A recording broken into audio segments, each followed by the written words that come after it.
Could I ask you first of all for your injury update, please, Gary?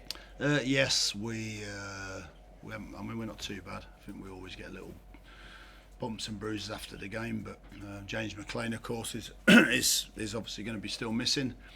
Sam Clucas, of course, is still going to be missing.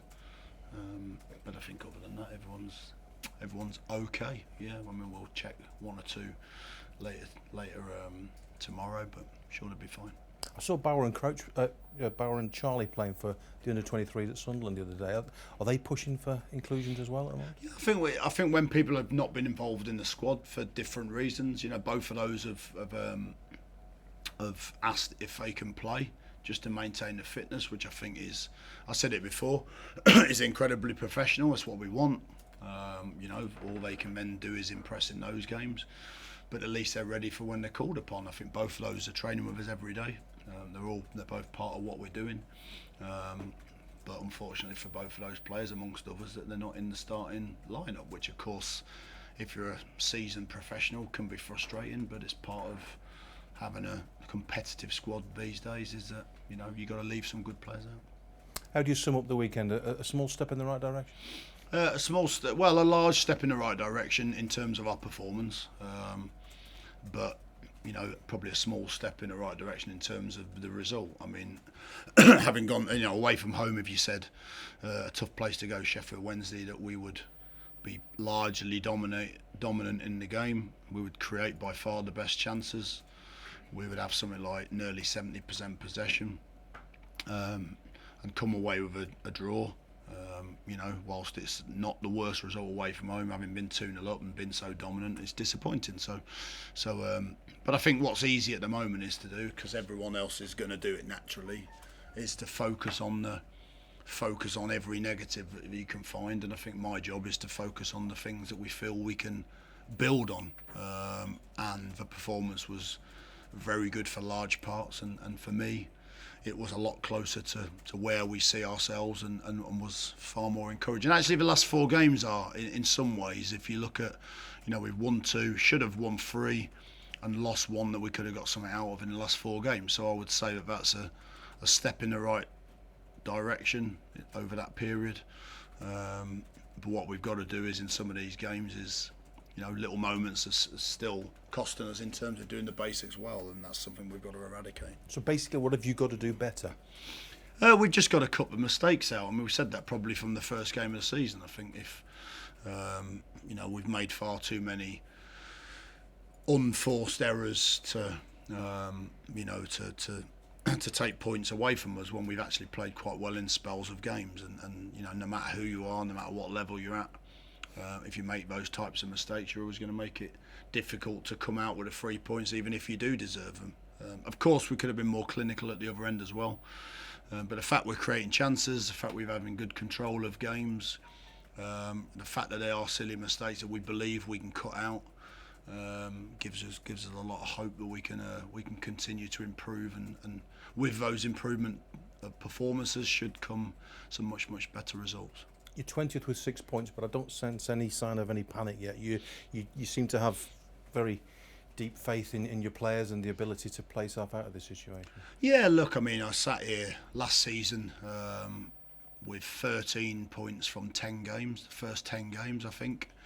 There was a spell where I think we won 1 game in 8 last season, along with that, and we finished in the playoffs. So I think what it shows you is, in the Championship, there's so many points to play for, that you have to make sure that the runs of out winning games are minimal, and you have to make sure you go on good runs. And we've had a slightly sticky run at the start, which of course is not what you want, because that in turn creates a little bit of negativity, which is understandable. We accept that. We're disappointed ourselves, but I think what we've shown is that we are capable of being a very difficult. You ask Sheffield Wednesday manager after the game, and he'll tell you how good we were as a team on Saturday, and how hard it was for them to play at their home ground. So, but what we've got to start to do now is we've got to start to build and make these points count. Because what you don't want to do is you don't want to give yourself too much to do in terms of those top 6 positions.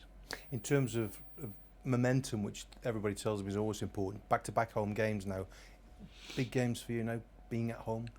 Yeah, I think again, I mean, every big game at home, our second game of the season against Brentford at home was a big game because it was our first home game. So I think sometimes you can build some games in terms of it's feeling like they're more important, but for me, every game has the same significance.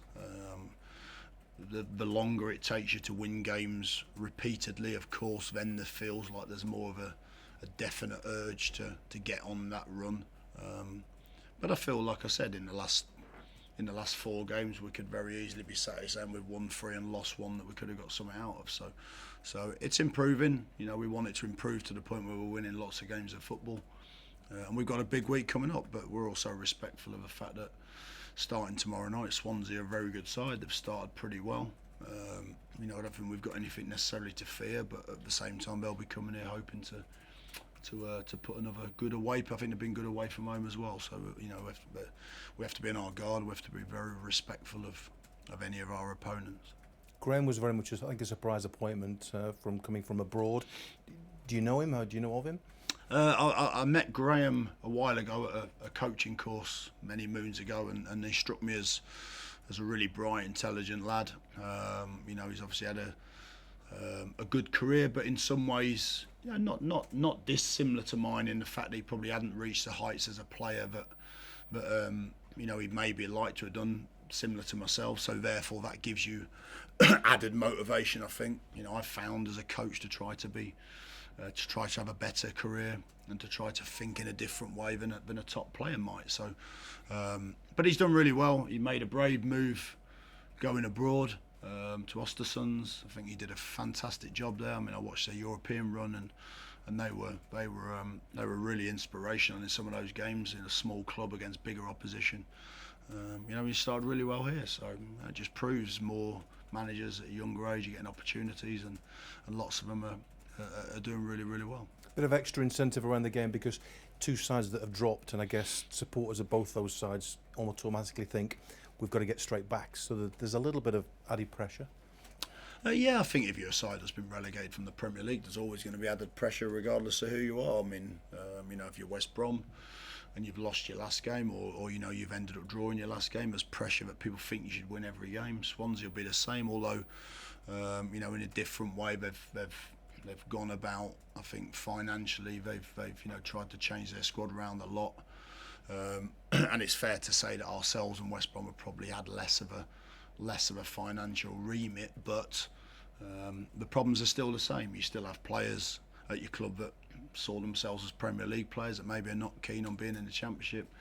You get a lot of change. I think that particularly Swansea and ourselves have had quite a big turnaround of players, and that creates different challenges and different problems. So yeah, but I don't think either manager will be sat there thinking that there's extra pressure on this game because it's two Premier League sides or two ex-Premier League sides playing each other in the Championship. I think we'll both be the same. You want the 3 points for your team, and whether you're bottom of the league or top of the league, that's never going to change the importance of that game. And in terms of the points gap that's already developed between, say, top six and the leaders, I mean, no cause for concern for you at the moment? I know we're only in September. I think, listen, our focus is really firmly on what we can control ourselves, and we can control our own performance. For the first 3 or 4 games of the season, I didn't think we did that well enough. For the last few games, I think we've done it much better. The last game was the best we've played, albeit not for the whole game, and still some moments we can improve on. So I think our focus and our energy has to be firmly put on maintaining that improvement and keeping building and keep getting better. And if we can keep getting better, then the results will come. And if the results come, we'll start climbing the table. And if we start climbing the table, then maybe we'll start to worry about where we are in the league. But like I said last season, I think Villa started poorly, ended up on a very, very good run. We started poorly at Derby, ended up on a very good run. Fulham started poorly, ended up getting promoted. So I don't think there's any rules in this division, but of course you're right to say that you don't want that gap to get too big. But if I start talking about that gap, that maybe looks as though I'm not aware of our current situation, that we need to win games rather than worry at the moment about who's above us in the top two positions. And why is it that experienced, seasoned Premier League footballers just find it difficult to drop down and adjust? Is it a really big culture shock? No, I think if you look historically, and you can probably judge the last 10 teams that have come down, and I think the average position that a team finishes is 9th. So that shows you it's not a foregone conclusion that you get relegated from the Premier League that automatically you should get back up. I think that sometimes when when teams get relegated, it's often over the course of 38 games in the Premier League, and it's for a reason. And often the reason is that there are problems with your team in terms of that synergy or the balance of your team or whatever it is. But I don't think anyone gets relegated and they're really unlucky. I think often there's a reason for it, and of course what you have to then do is solve some of those problems the next season, but also along with that, people wouldn't be aware of some of the other problems that you get, of course, and you've seen that previously with the likes of Sunderland, who you had lots and lots of good players, but maybe you just lose the spirit of players that want to fight to get back up. I think we're getting that back. I think we've got that. I have no excuses for the first 7 games. It's my responsibility.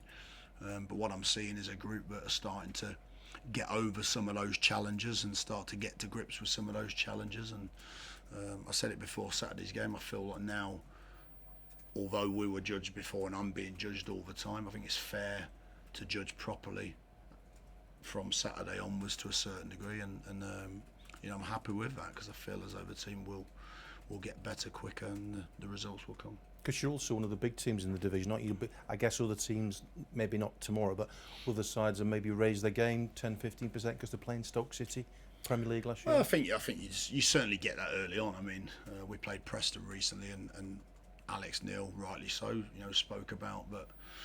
We have reputations that have been forged in the Premier League. His team had reputation, or they wanted to build those reputations, so they had that hunger and desire. And what we spoke to our players about is, regardless of how good we think we are individually as players, we have to put that together in a collective desire and hunger that's just the same as every other team in this division. Because I think I said before Saturday's game that the Championship is synonymous for chewing reputations up and spitting them out. It's not the type of division where you go into it and you just get results because you've got good players.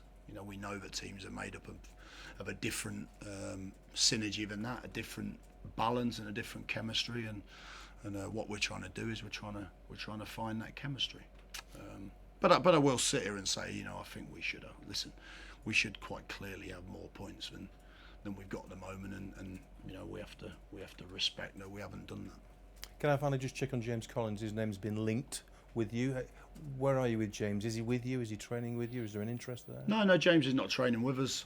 We haven't got an imminent interest with him, but I mean, our recruitment team may well have spoken to James's representative, because I think you always need to know which players are available, to particularly good players, with good pedigree like James Collins. I'm very surprised that somebody hasn't snapped him up as a free agent, because I think he'd have an awful lot to offer.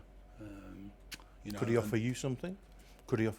Possibly, but I'm just being honest with you at the moment. There's no imminent contact from me to his representatives. There's no imminent sign of James training with us or coming into the building. But it's not to say at some point in the future I won't change my mind on that.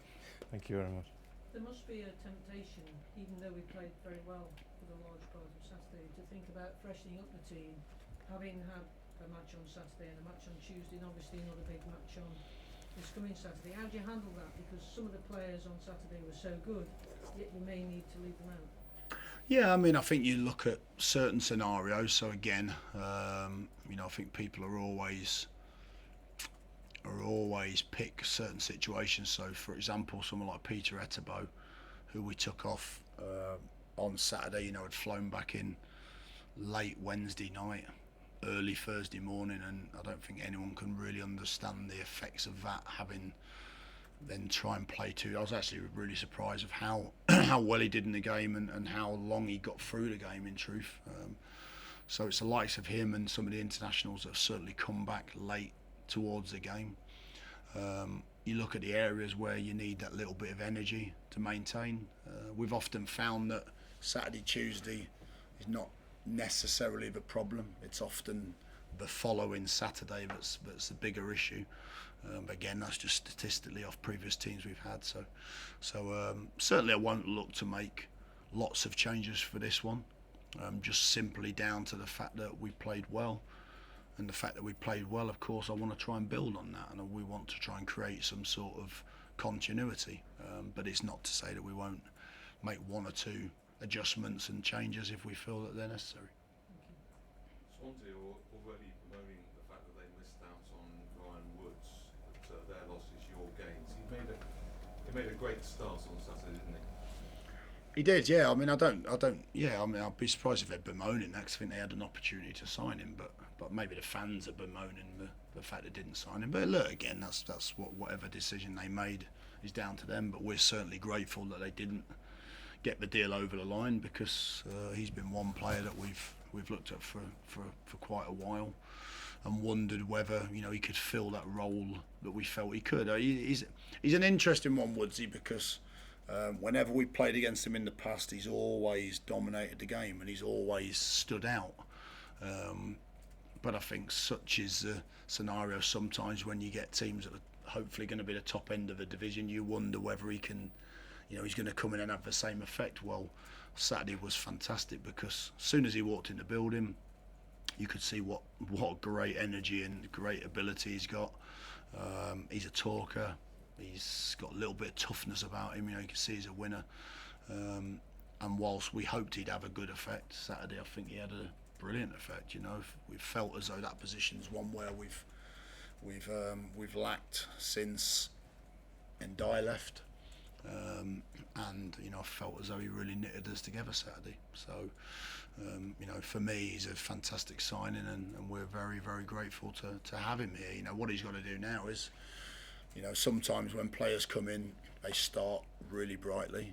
What Woodsy's got to do is he's got to go and play better again. Because I believe he can, and I believe that's the type of player he is. But certainly made the sign of a good player, I think, is that they make players around them better. And I think he certainly had a good effect of that Saturday, and we hope that he can continue to do that long term.